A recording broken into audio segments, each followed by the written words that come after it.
Hey YouTube, it's SoulPrime13 with another video review. Today we're going to be taking a look at the words are hard. Monster Crossovers Draculus, which is a remold of Mindwipe into a Dracula themed crossover figure. And I did not know about this guy when he originally came around. I only found out about him after getting the Frankenstein figure, which is also pretty cool.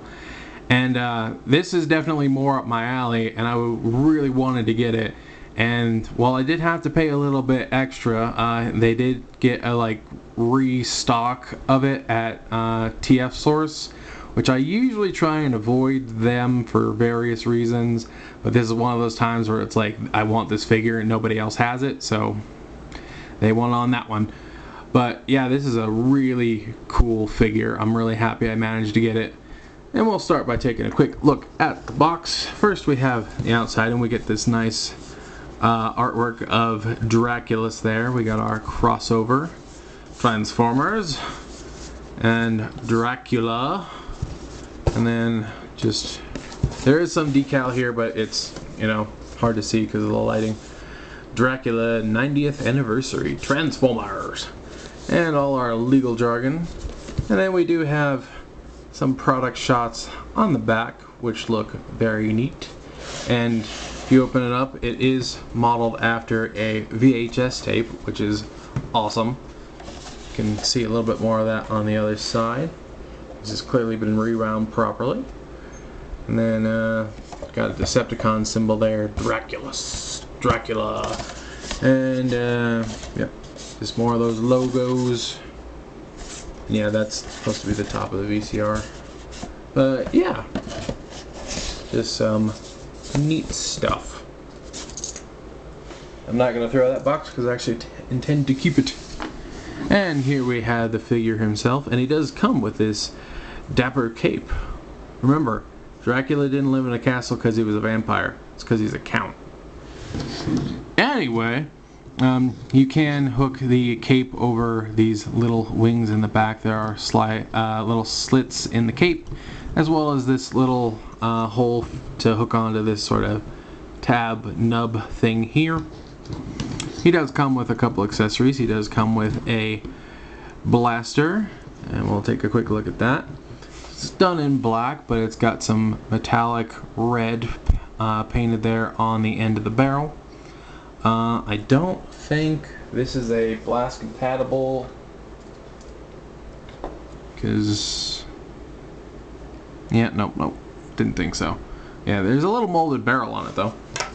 Although I do think this came from Titan's Return, so I think that's probably why. I don't know if they were doing blast effects at that point. And then he also has this claw shield bit that pegs into his arm. And you do get these claws that can fold out and in. And these two little blasters. And it's got some more of that sort of airbrushed red there. And taking a look at the figure here, he does have a very nice tuxedo paint job fitting with the common depiction of Dracula. He does have silver face and red eyes. Does actually have some silver there on his ears as well. And it's kind of hard to tell, but he does have a dark gunmetal for his eyebrow area.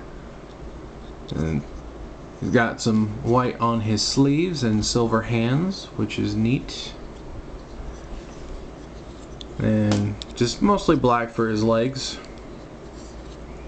But yeah, a very nice figure. And we'll go ahead and take this cape off. I'm gonna pull it off from over here, fold these back, and just sort of wiggle that off.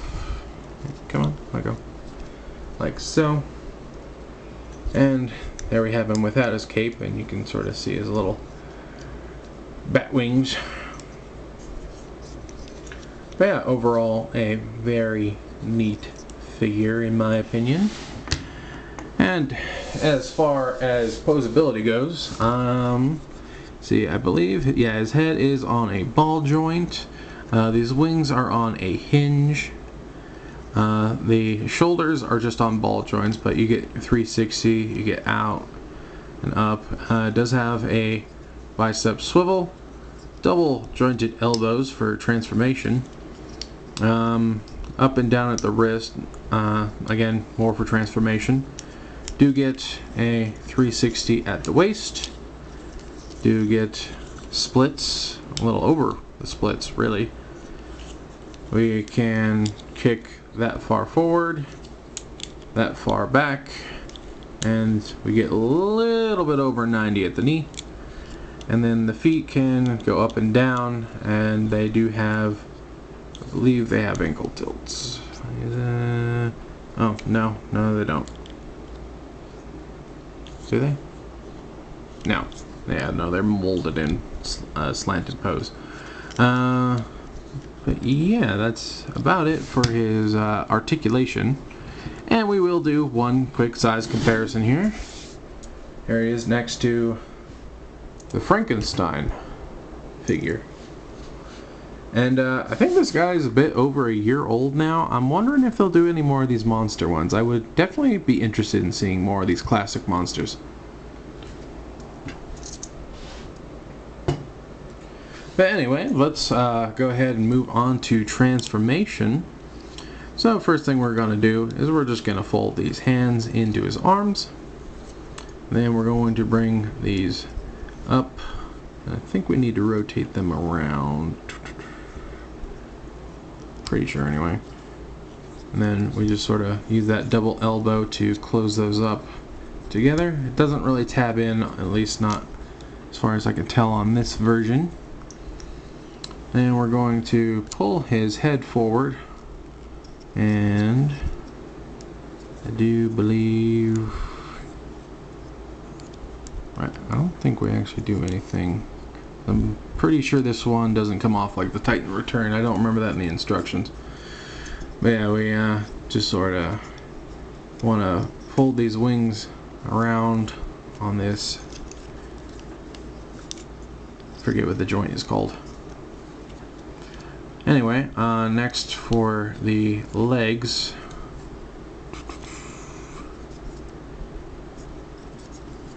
Yeah. We want to, I think we actually need to rotate these around. Face this way.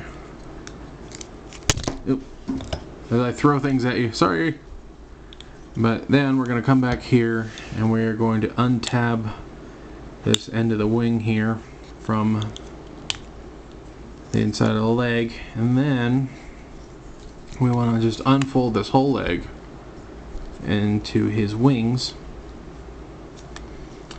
and then nope, don't want to rotate the waist around, my bad, because then we want to fold these down, and then we want to fold these feet up against the back of the wing, and it looks okay. Yeah, no, that doesn't actually tap in, it just looks like it does. Then we're going to bring this vampire bat head up, and I think there is a little soft tab. Whoop, yeah, there is a teeny tiny little tab. It's kind of hard to see, but it does go into this little slot on his crotch. So push that back, click that into place. Go ahead and set up that other wing. And then this tab here does slide into this part on his arm, like so. And yeah, we just get that all lined up.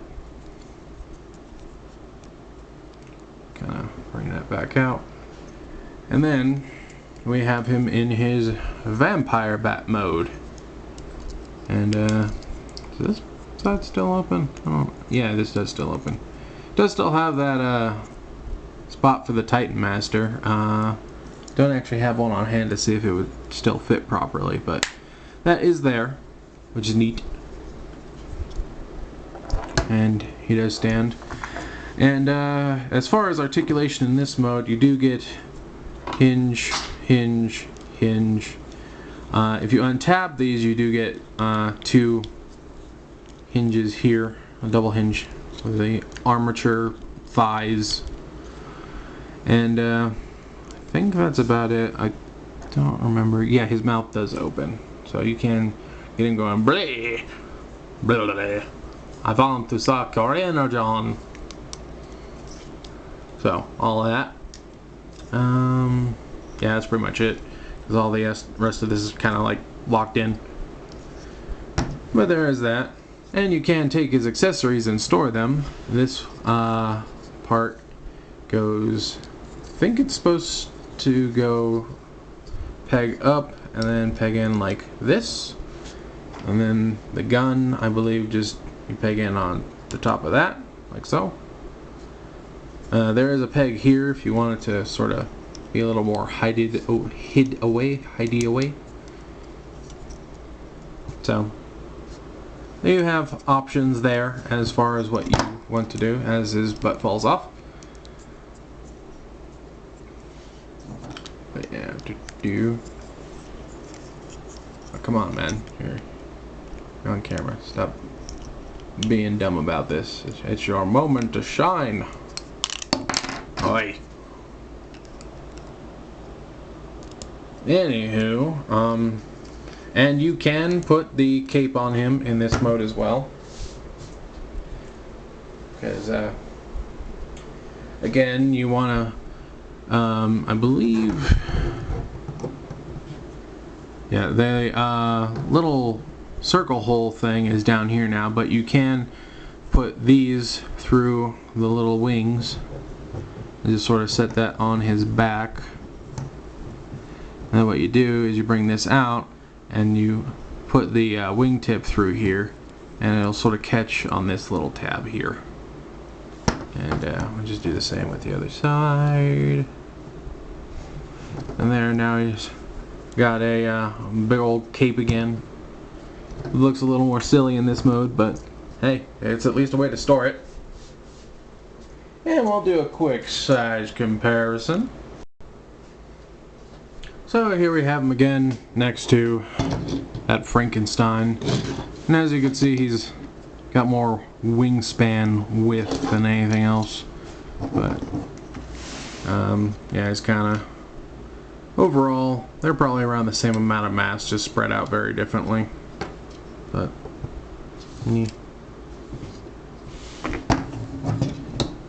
yeah, and I do think that this guy really pulls it off better, just because his alt mote is, you know, a bat, which fits with Dracula, and, you know, I understand why they use the impactor tank more or less for this. That, you know, they can't really, you know, make him into a coffin full of random body parts, so I mean, maybe they could, but I don't think it would go as well. But I think they, you know, did the best with what they had to work with as far as this guy goes.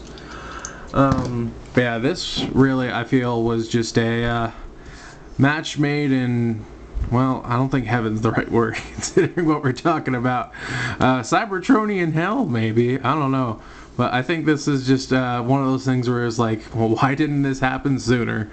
But still, I'm really happy to have gotten my hands on this guy. Very, very pleased with him. Especially as a fan of like gothic, spooky stuff like vampires and monsters. I'm very, very thrilled with this. Very happy to have it. So yeah, I don't know if TF Source still has any of these, or if you would have to go to like aftermarket places like eBay and stuff. But if you really like Dracula or the crossover figures, I definitely would recommend this one, just because it's not the most amazing figure, but it's definitely got a lot of what's the word? It really fits well with what they were doing here, as well as just, I think it's a really cool crossover piece. I really think that they kind of struck gold in a way here, just with how well this fits together. So, but, you know, that's just my opinion. You know, you may feel differently. Maybe you just don't think this mold is good at all. I don't know how people feel about the Mind Wipe mold overall. But I'm very happy with this guy. So, and I think that's about it for this review. I hope you all enjoyed, and I think I'll just go ahead and wrap things up here. This was my review of the crossover Monsters Draculus, and this is Soul Prime 13 saying transform and soul out.